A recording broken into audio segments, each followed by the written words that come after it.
What's up, everybody? Welcome back to Couple Things with Shawn and Andrew, a podcast all about couples and the things they go through. Don't like that at all. Hope you're having a great day. Today we sit down with Jeremy and Audrey Roloff. You may recognize the Roloffs from the reality TV show called Little People, Big World. Since leaving that show, they have gone on to do huge things, including being New York Times best-selling author. Did I say that right? Yes. New York Times best-selling author of a book called The Love Letter Life. Yes. We talk a lot about their kind of roller coaster of their relationship, going from reality television to then social media to then becoming parents in the public eye. We talk about all the different kind of job opportunities and their so-called work plate over the past few years. They talk a lot about how they're actually slowing down right now because they got so overwhelmed with all of it and reprioritizing life. Yeah, this is a really impressive couple. I think we kind of have a similar kind of niche that we're in as far as what things we talk about on our podcast and YouTube. But I really respect these two. We actually were able to join them on their podcast show called Behind the Scenes a couple months ago. Really enjoyed getting to know them, and this was a great continuation of that. Also, recently, it is worth noting that they came out with a marriage journal, which is quote unquote the world's best communication tool for marriage. And it's designed to do once a week with your spouse. And it's just a cool communication tool for husband and wife to do together. Yes. I think you guys are going to like this podcast. They have a lot of great insights and opinions and just tips and tricks for relationships that we even took away from and thought, it would better our relationship. Before we jump into it, please subscribe to the show and give it a rating on whatever platform you're listening. And let's jump into this one with Jeremy and Audrey Roloff.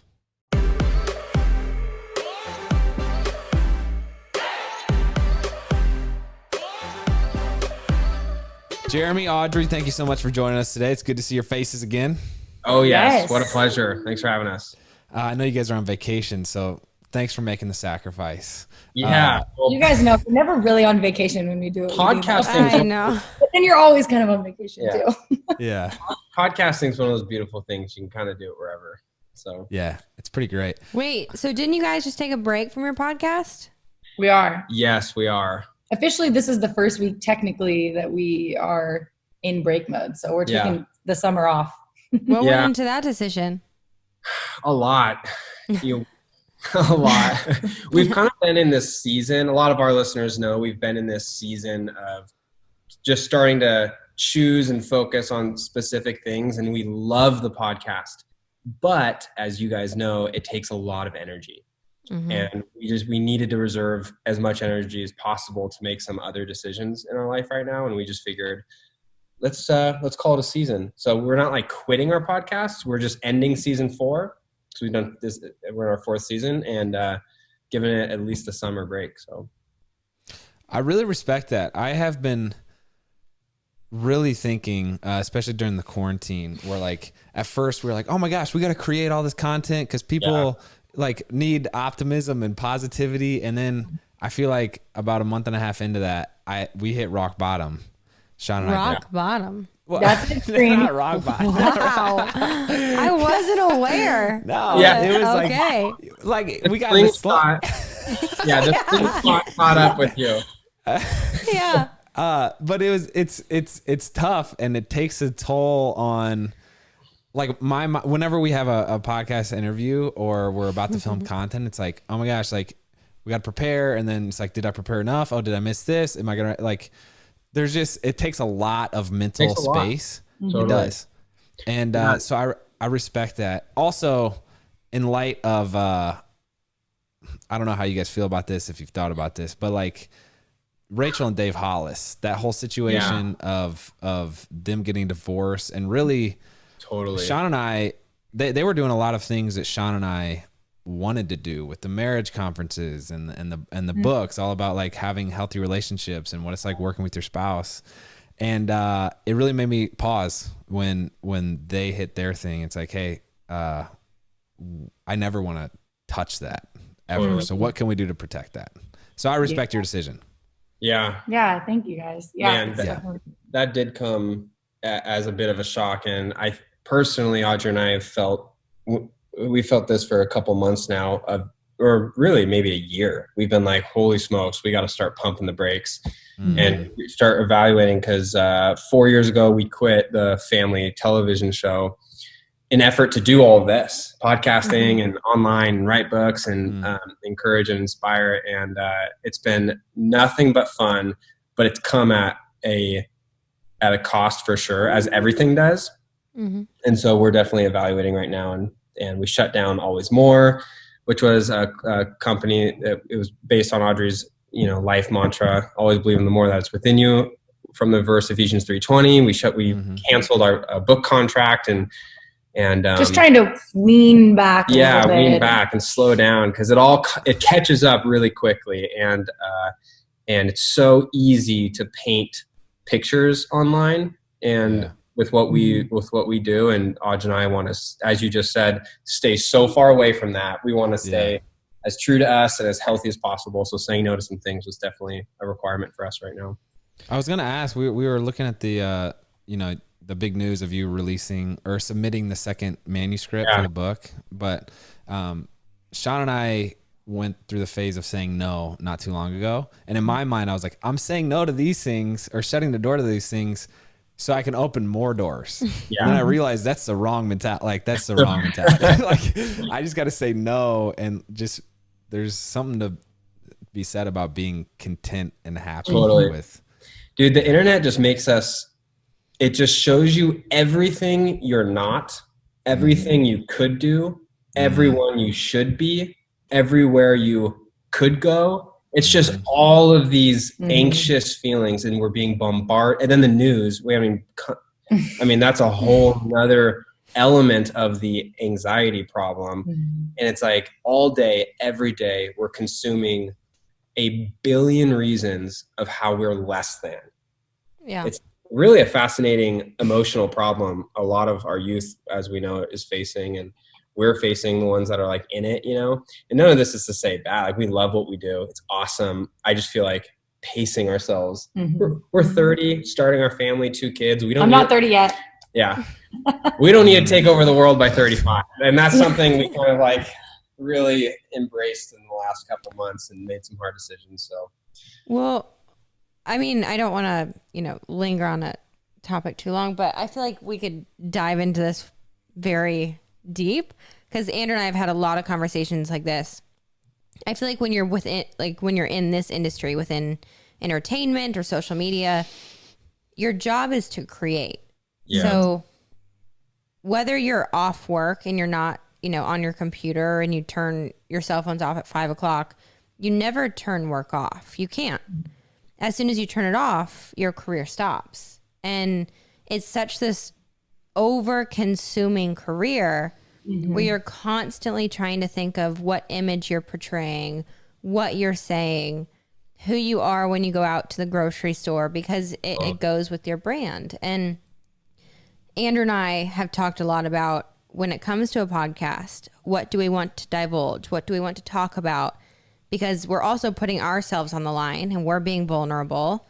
And it's almost like marital therapy, but yet there might still be open wounds. Like, I didn't know we hit rock bottom. But I think it's a really complicated, time and career to be in. Like you guys said, you're taking a step back to have perspective on the priorities. It's so easy to get lost that way. Yeah. And it's so easy to be like, oh, I want to take over the world by 35. I have to do more. We have to make more. We have to create more. We have to. What was, if you don't mind us asking, the turning point for you guys where you said, we can't continue to do more? We need to take a step back for us. Baby number 1. And then it doubled with baby number 2. I think that's a simple way to put it. Like, very simple. But obviously, I think, like, for us, we made a lot of big commitments, and we sort of were like, let's dip our toes in all waters before we had kids, and we had all the energy in the world and all the time in the world. And we were very ambitious, and we were like, okay, yeah, let's sign the book contracts and start the ministries and start a podcast and start a clothing line and all these different things, and kind of see which thing takes off, or see which thing we decide that we want to be the most committed to, or the most passionate about, or focus on. And they all sort of not took off at the same time, but took off in their own way. And then we added a kid to that, and we were like, whoa, we like committed to, we didn't think that all of these things were gonna, it sounds weird, but like work in the way that they did. And we never intended to do all of them. We just intended to kind of try and see like what we wanted to do the most. And so we had to go through this process of like, okay, we started all these things sort of at the same time.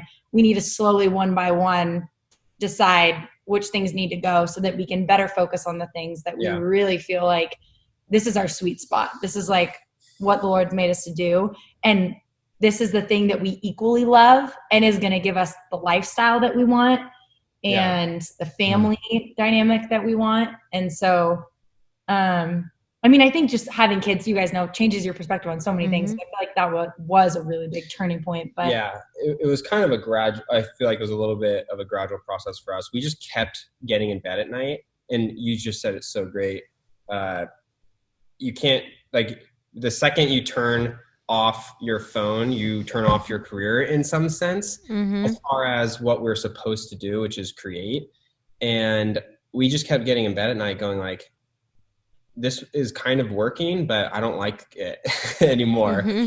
And so we woke up like that maybe, I don't know, half a dozen times before we were like, this is supposed to create a lifestyle we wanted, but now we're not living the lifestyle we wanted that we set out to do in the first place.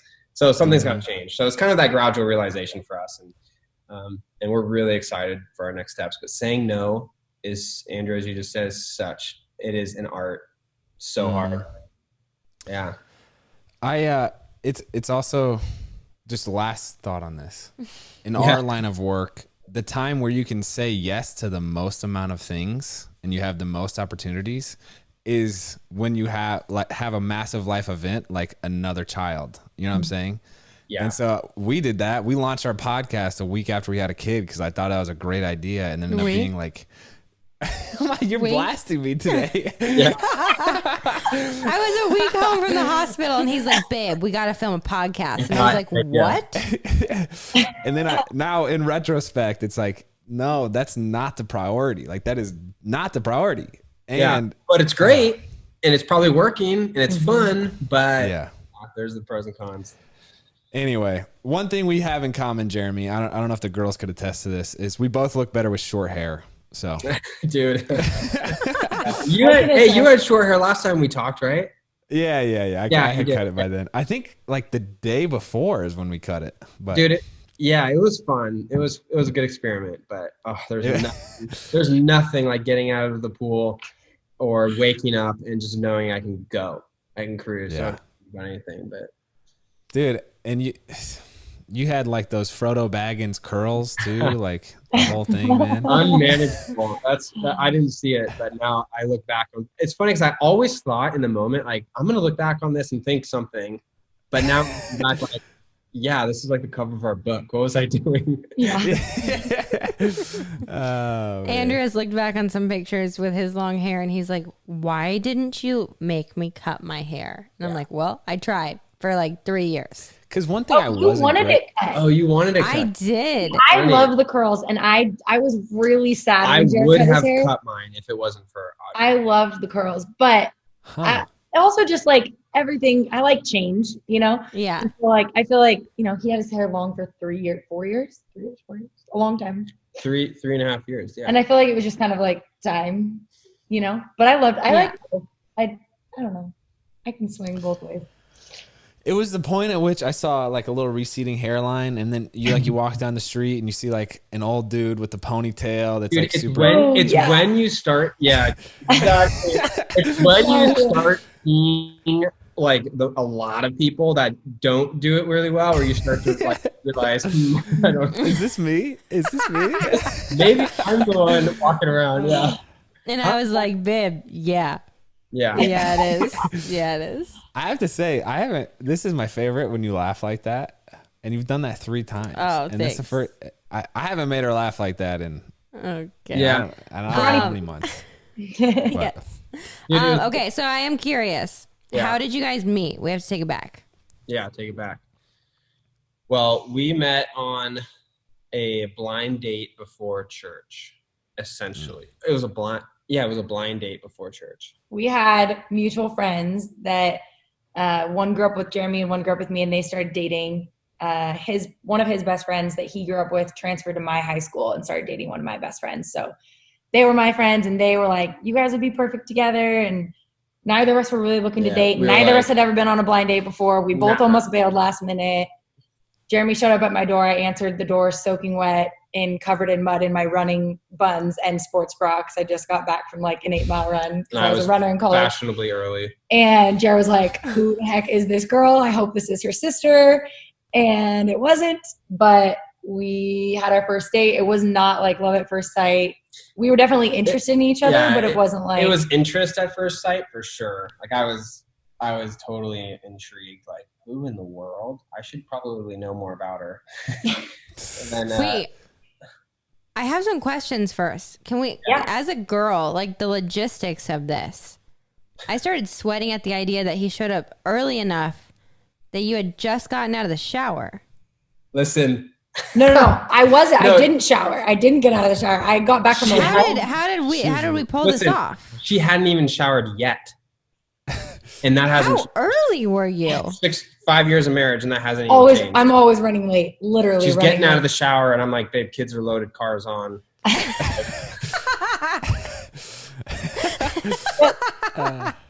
But anyways, I had literally he could have answered the door and no one could have been there. My family was all out of town, and I had like literally just gotten back, and I literally answered the door and I was like, "Hey, I'm not ready yet. Like, go inside, make yourself at home. I'm gonna go get ready." And then I just like left him in my parents' kitchen. So I walked to the kitchen. Yeah, make yourself at home. Yeah, literally. I'm walking around the kitchen like, what in the world? 100% by myself. Blind date. The whole thing was just not how. But then our friends met us, so it was like a double blind date. So they made it last awkward. Yeah. And then we had the blind date. It's actually one of my favorite stories in the book because we obviously tell the whole meet, and it's a laugh. I read it still, and I'm like, man, babe, that was a funny meet. But yeah. So it was a. I kept that. I mean, really, I started pursuing her, and that was kind of my, it was her that, what am I saying? Audrey was not into me is what I'm saying. That's not true. I wasn't not into Jeremy, but I wasn't really like in a place in my life where I was like trying to find, I had like kind of over spiritualized dating a little bit. And I like put a lot of pressure on the next person that I dated. And I was like, this next person I date is going to be my spouse. Yeah. And so I just had like this like really stubborn, like kind of prideful attitude. And hence Jeremy pursuing me for 2 years. We were friends before I even was like, I kind of like you. And then we finally started dating after 2 years of friendship. And then we did 3 years long distance and graduated college and got married. The month after. I feel like a lot of people over spiritualize dating. Yeah. Especially. How'd you get over that? It's great. We learned through it. I don't think we really got like during it. It was a problem for me, not so much for Jeremy, but like into our dating relationship was definitely a thing for me. Yeah. We talk about it a lot. I think a lot of it's perspective. I think we do talk about that exact concept actually, but in our book, but I think a lot of it is perspective. And what I mean by that is, the over spiritualization of dating is we should take it somewhat seriously and we should be somewhat careful and critical and not go, but also you have to like meet people, know people, and the difficulties of it and the dangers, I think specifically in a sexual based culture has totally outweighed the risks. So a lot of people in the Christian circle are looking at the risks and then taking the act of going on a date so serious because we see this huge pile of risks involved. And that's something I see at least just recently, and really just because, I mean, everything is just so sexualized. So it's like, you can't. I mean, I even have a friend who is in the dating world. And she does the same thing. Someone will ask her out and she's like, oh, I can't. Like, I know he's not the one. I'm not like, she just overhypes it so much. And I'm like, there's nothing wrong with going and meeting a human being. Yeah. Totally. Like, no strings attached. Yeah. We're forgetting how to do that though. Yeah. But I think as long as you're going to meet another human being with the expectation that you're just going to meet another human being, and like it's not for like, oh, let me go hook up with this rando. Yeah, for friendship. Which I feel like it's kind of a mixed bag. It's like that's kind of the expectation is, hey, we're gonna hook up because whatever, it's fun, but it's just way more actually enjoyable if it's like coffee dates. Freaking, that was my jam back in the day. That was your jam? That was Wow. Okay. coffee later. Yeah, geez. I do feel like, though, if more people set the expectation of going to meet another human being, they would end up Less in pressure. relationships. Yeah. Because if you go in thinking, oh, this is going to be my husband someday or something, I mean, Totally. yeah, I'd have a heart attack. Too many people are looking for a husband and wife. They're not looking for a friend. And we all know friends are the foundation of relationship. So if you go out looking for a friend, pressure's off, and you might find yourself with a husband or wife that you're best friends with. I know it might sound a little like, okay, but seriously, we won't go coffee dates because we're like, they're not husband and wife material. And it's like, well, first, you have no idea why you insta-stalked them for a quick second. Like, go hang out for a minute and see what comes of it. And then you might find yourself in love. And again, that goes back to the classic, you can't choose who you fall in love with, but you can choose who you spend time with. Audrey says that a lot, and I think it's so true. But all right, Audrey, true or false? I want you to answer this question first, and Jeremy, you answer it. Yeah. A male and female can platonically be friends. In general? Yeah, for sure. Yeah. Okay, wait. How can I refine that to? I don't think to that get the answer you want. I don't think that I don't. I know what you're trying to ask. I think, so we also talk about this in our book just because it's relevant to our own story and our own dating relationship. So it's something that we've shared vulnerably in our book, but I think it's just something that you have to be careful with. Like, I have a lot of guy friends, and to be honest, like my personality, I tend to almost like connect with guys better than girls sometimes. Totally. And same. That's like a thing for me. Yeah. And then Jeremy has a lot of girlfriends too, and even in marriage and dating all the way through. But I think what gets tricky is when you just don't have any sort of boundaries for those types of relationships. And not to specify it to like me having relationships with my male friends, but like also boundaries from me with my female friends. Like if I'm spending more time with my girlfriends than I am with Jer, or Jer's, sacrificing date night every week to go play poker with his friends, like there needs to be boundaries on those relationships too. So I think like what it really comes down to is just like boundaries in general for your relationships outside of your own marriage in order to protect and prioritize your most important relationship, which is your marriage. Yeah. I like that a lot. I like that too. Shawn, I do have to say that you are looking particularly radiant today. Had to really elaborate that. It's Glossier, babe. Thank you. I just started using it. I love it. They make skincare, makeup, body care, fragrance products. They're all about using the best ingredients and techniques to create products inspired by real routines.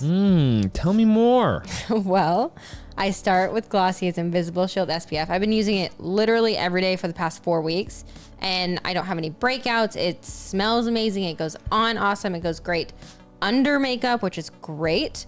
It's super lightweight. Water gel texture, goes completely clear. It goes on completely clear and feels like a serum. It has SPF 35 for truly transparent sun protection you can wear every single day. It sounds like a sunscreen for people who hate wearing sunscreen. It is, which is everyone. And for everyday makeup, Glossier's eye color set is my go-to. They have this Sky Wash eye color, which is just beautiful. If you guys you guys do always ask what color palettes I use from day to day. That's it. I use their Pro Tip Liner, their Lash Slick Mascara together in one set, so you have everything you need for an easy everyday eye look. They're also all long-wearing, good for your skin ingredients to let your natural shine through.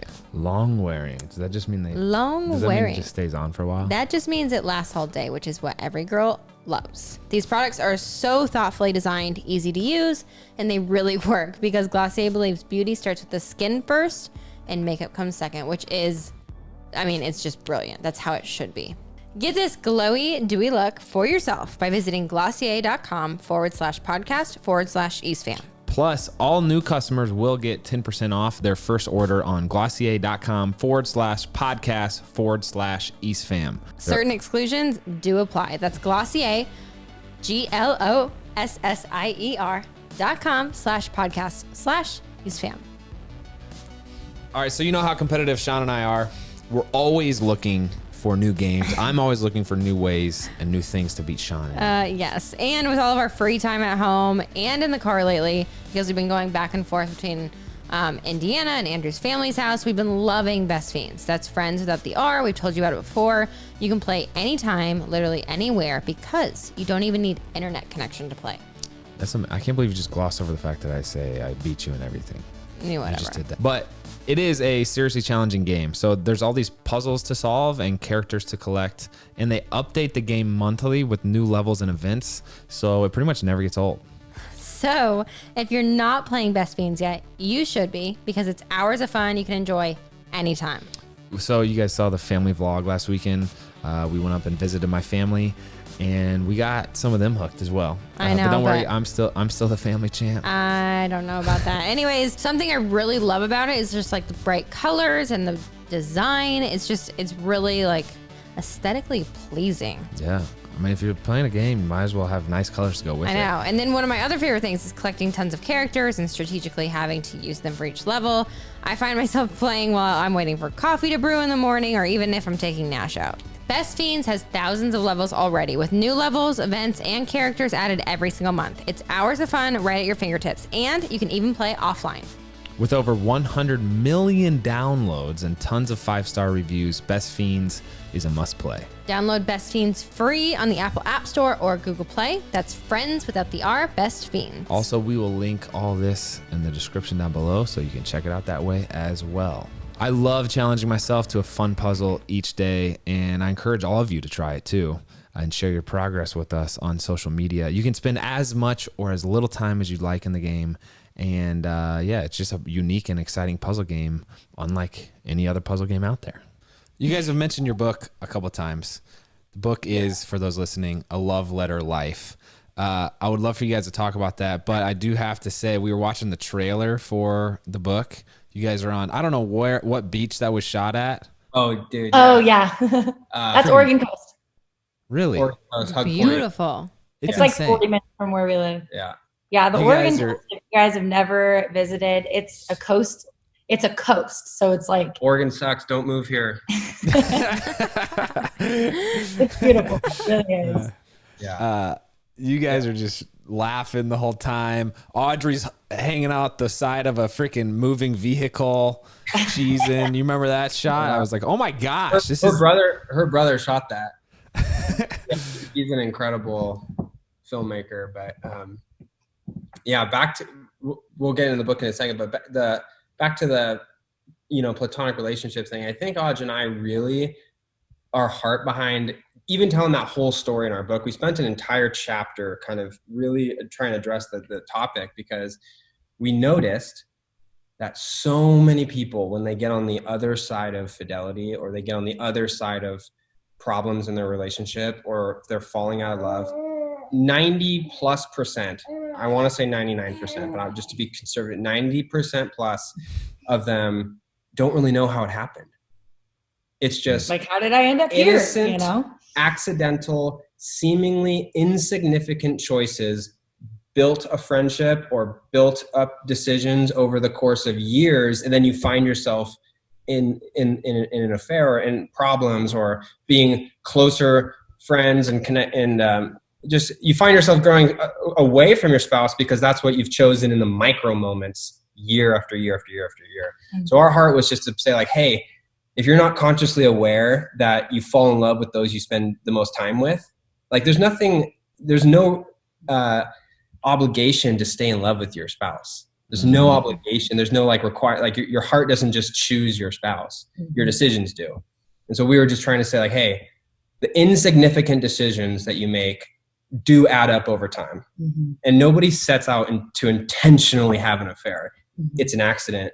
It's not an accident, it's a choice, but it's because of all the small little micro choices you make that add up to it. Sorry for the little soapbox, but I feel like that's an important point to get across, because that was our heart behind it, is just to say like, hey, be friends with whoever you want, but like also just think about it. Like just think about who you're spending all your time with and whatnot, and what it could end up, to be.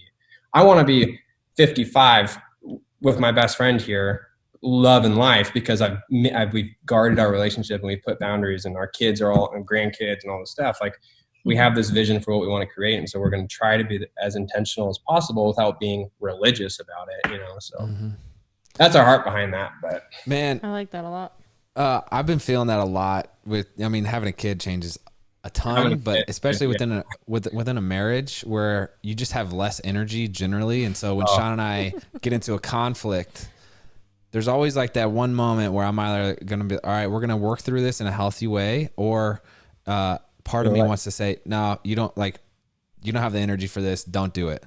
And like, it is such a battle every single time to make myself realize that if I don't have this healthy conflict, it's a little wedge that I'm putting in our relationship. So like, again, they're healthy conflicts, but like they need to be had, and I need to respect Shawn, and hey, Andrew, I didn't like how you did that. I can either be like, all right, well, let's talk about it, or not right now, babe. I don't have the energy. So who's the person that like wants to talk about the conflict and process it through, and who's the one that's like, I need time? I always want to talk about it. I want to like beat a dead horse. I want to make sure it's solved. It's never coming up again. We love each other. We're going to like cry it out. We're going to laugh it out. It's going to go on way too long, but I want to talk about it. Only way, that's you? Oh, 1000%. One of the things I have to tell myself all the time is like, it under a bushel. Don't ever talk about it. Jeremy, we joke like Jeremy blinks forgiveness. He's like, done, over it, under the rug. Me forgiving you means I never have to think about it again. Done. Yeah, he doesn't want to. Like, I know that like deep down, like that's the best thing that's not going to be good later. So I have to like pry it out of him. But then also like on the flip side, like when we do have a conflict, I don't invite Jeremy into the conversation. I demand the conversation. So I'm we're having this conversation. And I think this is one thing that's been like really, really helpful for us with that in our own specific marriages, our marriage journal, because every week we have a time that's like, we've invited each other to this time where like, we're not emotionally charged. It's outside of the moment of conflict. And we have an opportunity to address things that maybe we didn't have the time to fully resolve during the week because of Jeremy's personality or because of just life and kids. And I know that every week there's a set aside time where I'm going to engage in where he has to engage. but I'm choosing to do it too. Like I'm going to give, because I love Audrey. I am not good at this. I don't want to do it, but I will do it because I know healthy relationships on the other side. Yeah. So the marriage journal, for conflict resolution's really been huge for us. But you guys have any tips on one thing Shawn and I are terrible at is, all right, we have the conflict, like the issues, we've addressed it, we've discussed it. How the heck do we land the plane and like get back to watching Netflix or making a meal? You know what I'm saying? Like, we always just like, it's always a crash. Like there's tears like and then there's hugs. And then it's like, oh, okay, let's continue watching Netflix. Yeah. Dude, I don't know, man. If you guys know. Yeah. Cause I mean, like Audrey and I, we have totally different styles of resolving and landing the plane, I would say.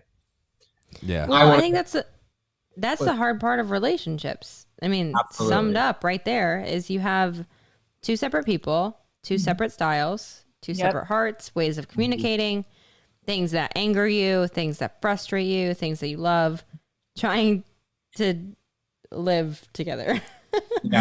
So there's no perfect way to do any of it. It's messy and rough, but if you fight your way through it, it's beautiful. Yeah, totally. And I think that's like a really good perspective because, that's the whole idea is my way isn't right. Her way isn't right. I need to become, less of me and less of her as far as like a selfish desire, like me, my way. In the collision of the two, is kind of the whole idea. But Okay, so big question. You guys have been together during a TV show where your lives have been shown to the world. You put your lives out there on social media. You talk about it on a podcast. You have had babies. You have done long distance. You have written books together. You've done pretty much all of it. What's the takeaway of all of it? What's the big like relationship advice you have summed up through all of your experiences so far? And if that's not hard enough, you can only use one single word.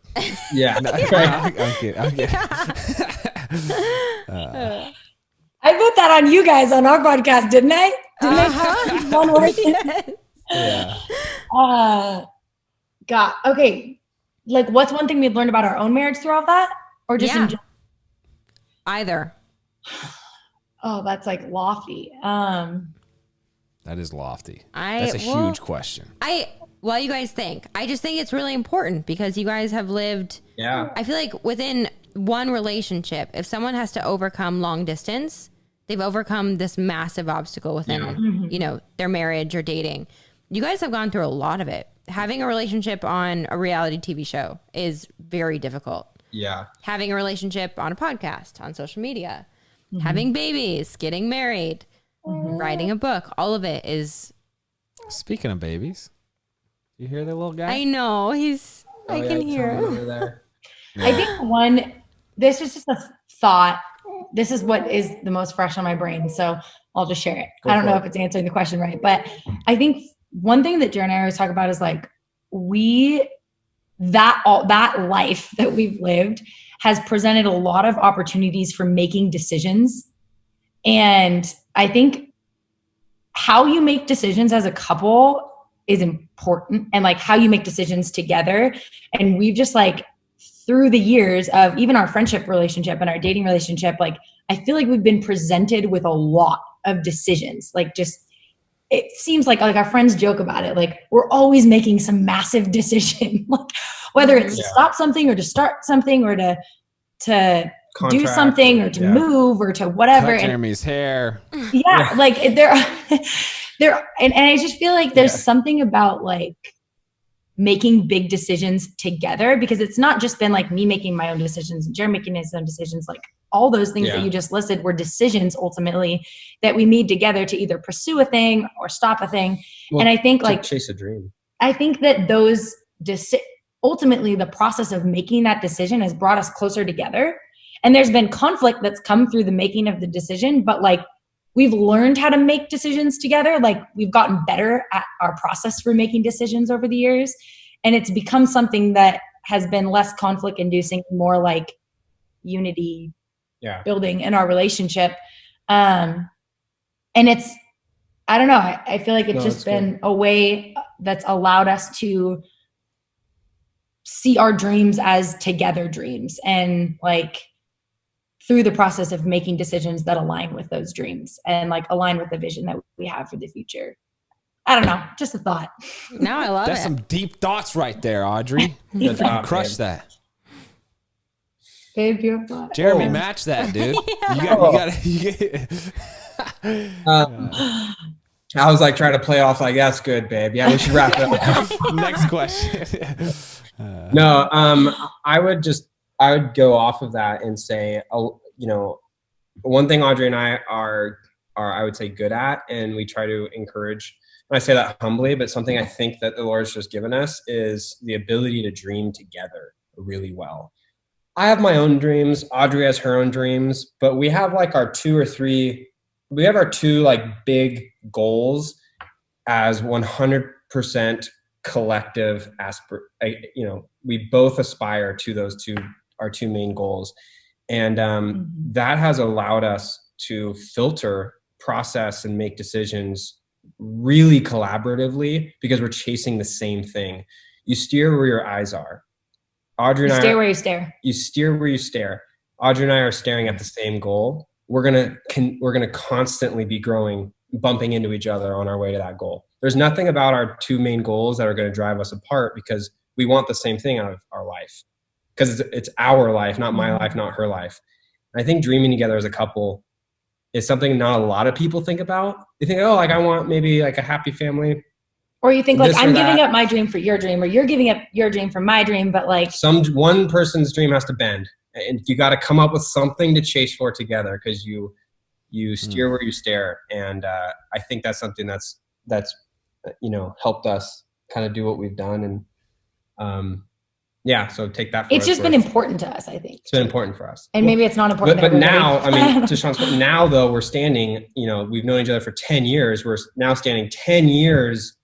Because when we first met, something we bonded on was a dream together. Mm-hmm. So we've literally been dreaming 10 years, and now we're seeing like, holy smokes, because we were chasing the same thing. Like, look at all the things we've been able to do and accomplish. Like, what an incredible story so far, and we're really excited to write the rest of it. But is it a finite dream that you guys first bonded over and are still chasing, or is it like a ambiguous like? That's a good question. Yeah. You don't have to answer what the dream is if you don't want to, but one of the big two is to own property and raise our family on a farm. Like that's it. That. Yeah. Like, that's what we want to do. So like, a lot of our decisions since year one, a lot of our decisions have been, does this first of all honor our relationship with the Lord? Does it honor our relationship together? And 3, does it get us closer to that goal, that dream? And a year ago, when we were realizing like, this is too much, how do we say no to things? That became a serious way we would start to say no to things, no to opportunities, and filter out what we're really doing, and realize like, we don't need to achieve this dream now. We might achieve it in a few years, and that's okay if it's slower, if we're healthier on the road to it. Mm-hmm. Yeah. I love that. I've had you made me think of a couple things. One, I remember being like 20 years old and looking up at like some of my mentors and being like, oh my gosh, I can't believe they know that much or have these many connections or have built all this stuff. Yeah. Like, I need to do what they're doing and be where they are right now. Yeah, dude. And then it's like, no, like it comes with time. You're freaking 30 years old. I'm 28. Like the farm will come. Yeah, totally. And then the second thing is, in regards to marriage, I've been thinking about why are couples sometimes able to make it through, like, living in a trailer together, like a tiny apartment, and they don't have anything, and they're living on a small budget, but then they get divorced when the husband sells his $1 billion company or whatever. And I was thinking, it was like, I wonder if part of it is because the dream is there, like, oh, like someday we're gonna be living in a house like that, or be driving a car like that, and when they're both actively chasing that, it's good, like it's a bonding experience, and they're both on the same page. But then once they're there, you kind of reflect on what it took to get there, as far as time and decisions and the groups of people that you're now surrounded with who may or may not be healthy. And it's like, it's just always you got to keep it in check. You always just got to be asking yourself, like, is this in line with what my priorities are? Which totally. Yeah. You guys are setting a standard for keeping priorities in order and keeping your family and stuff in front of work, which is awesome. Yeah. I'm sure we'll have conversations tonight about what we need to say no to now, which has been cool. So thank you. That's encouraging. And, back to what you guys kind of briefly mentioned before, I think that the David and Rachel Hollis situation, as unfortunate as it is, should be a serious wake-up call to a lot of us in this space. So absolutely. Well, but, this has been like a deeper conversation. Yeah, are they This is what Sarah and I's like biggest. We're always deemed like the too serious. Guys, we're just too serious. Believe it or not, we're like we can't. We're trying to keep it somewhat above. No, we love it. Are you kidding? We're not.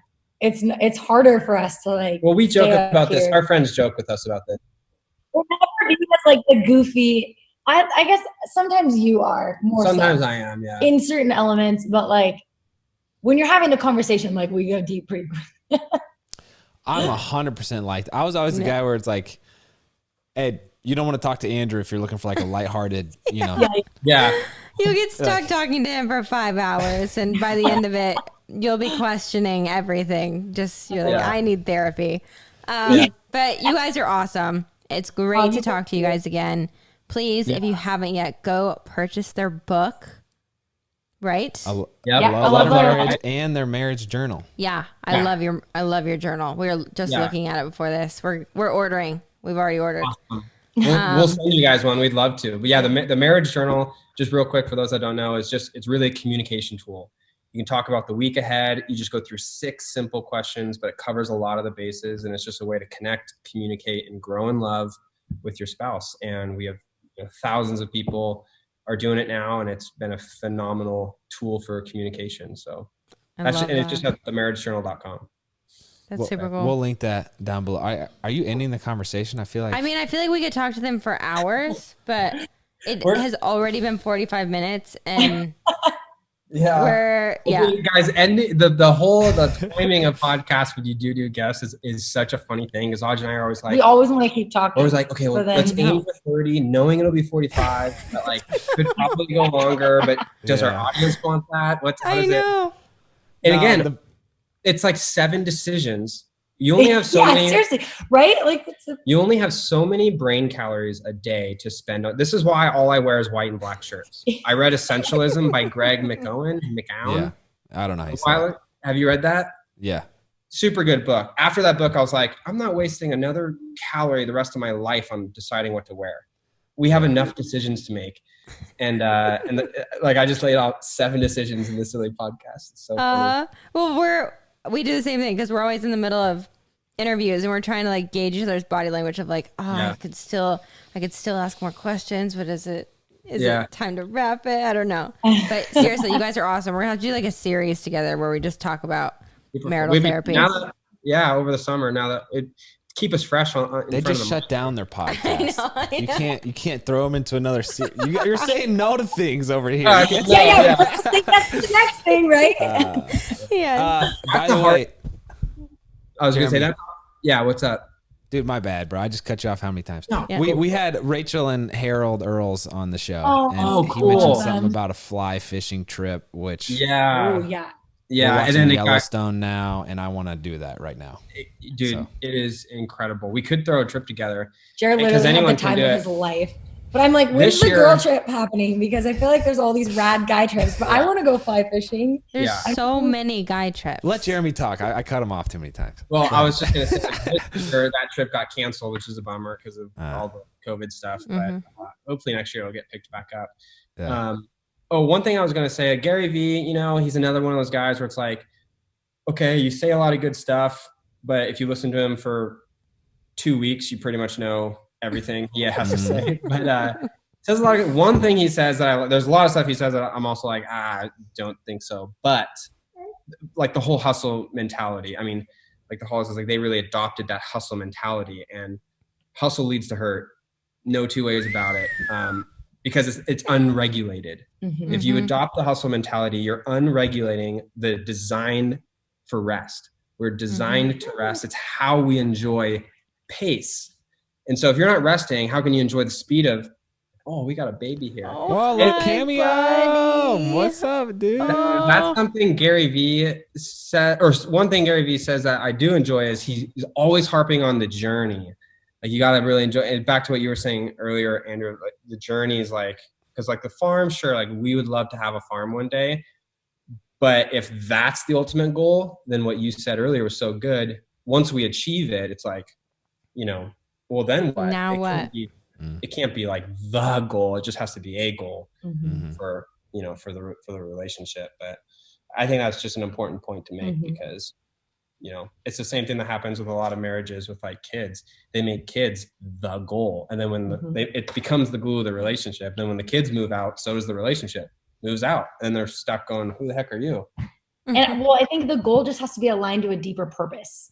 Yeah. Like the goal can't just be the goal. Like your goal has to have a purpose. So like your goal might be to have kids for what purpose? Your goal might be to buy a farm, but what's the purpose? Like for what? Why? Yeah. And those are the like Is it to honor God? Is it to protect and build your relationship? And B or C, is it to achieve the goal? Which if the goal is achieved, it should support the first two, you know? But now we're getting all crazy. This is welcome to the second half of today's podcast. Yeah. Hey, episode broken into 2 parts. I appreciate you guys taking time out of your vacation to join us today. I really enjoyed this conversation. I know, me too. We'll link all the stuff down below, the marriage journal link, the love letter life, and all your social media. But I hope to talk to you guys soon. Appreciate the time. Yeah, always a pleasure. Thank you guys Thanks so for much having for us having on. us.